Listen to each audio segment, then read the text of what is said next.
Hello, Kita Bays. This is Rabbi Sklar. I'm sure you guys are sitting at the edge of your seats, wondering what happened to the country as Bagaban and to the Yidden there. Was Rabbi Gusiel's mission successful? What, did Boris get in trouble? So last time in the story, Boris, the hotel owner, switched Rabbi Gusiel's present with dirt from in front of the hotel. And Rabbi Gusiel came back not knowing what Boris did, and went to bed. Now we are about to continue the story. Hakol Letova, everything is for good, part 2. The next morning, Rabbi Gusiel woke up bright and early.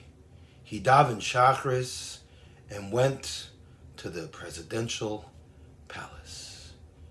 So as Rabbi Gusiel is going through the security, he arrives at the presidential palace. He arrives in the antechamber waiting. So he is going through the security doors. He brings his package. They said, hey, we got to check this package and see if it's good. So the security people are looking all through the package while Rabbi Gusiel is being led into the president. And Rabbi Gusiel arrives in the president's office. And as he's about to speak to the president, that the security guards come rushing in.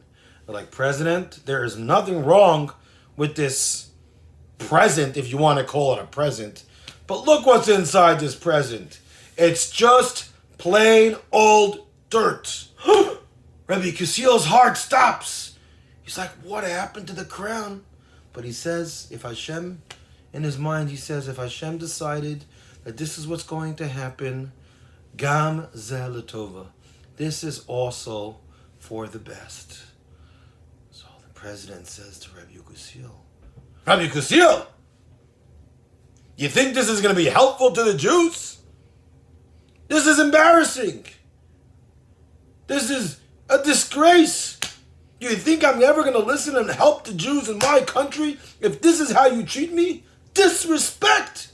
How could you bring me dirt as a present? So Gusiel's like, I don't know if you know the story. He's trying to think of my ancestor Abraham. You know, he defeated a mighty army just with dirt. That dirt turned into a weapon and was able to destroy all of his enemies just by throwing that dirt around. So the president says, if that's true, we're going to see if that really works. Rabbi Gusiel does not know why he didn't know. He knew it's regular dirt. So the president of Azerbaijan, or the country of Azerbaijan, had their major enemy, their next door neighbor, Uka-Huka.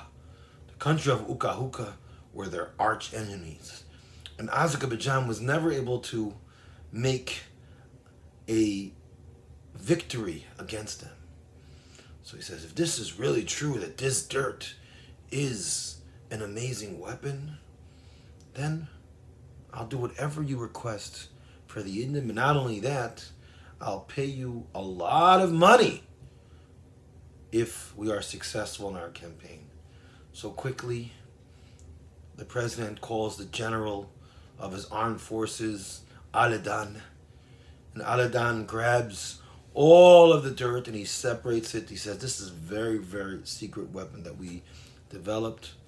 I want you, here's them all to call the Air Force together and to spread it over the country, to go into your fighter jets and spread it over the country, our next door neighbor's country, which I forgot the name already. Abba Jaga Jaga, whatever the name was. So they go in their fighter jets and they spread the dirt.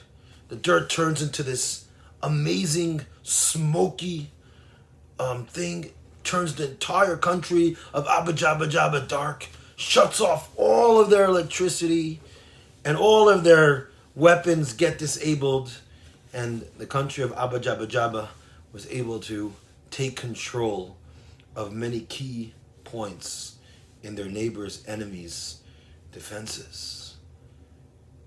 president hears the news and he's overjoyed. He takes her talks. He's Rabbi Sklar. He says, Rabbi Sklar, whatever you want for the Yidden, I will do. And not only that, here's the check. And Rabbi Sklar says, you see, Gam zu l'toiva. This is also for the good. You know, I thought all this is going to happen. I thought this wasn't going to be good for the Yidden. But you know what? In the end, it turns out good for the Yidden. He opens up the envelope and it's $50 million just for the Yidden. So, Kita Beis, remember this lesson. If things go wrong and things maybe not happen the way you want them to happen, you should know that HaKadosh Baruch Hu, Hashem, runs the world, and ultimately it will turn out for the best. Have a great time. Till next time.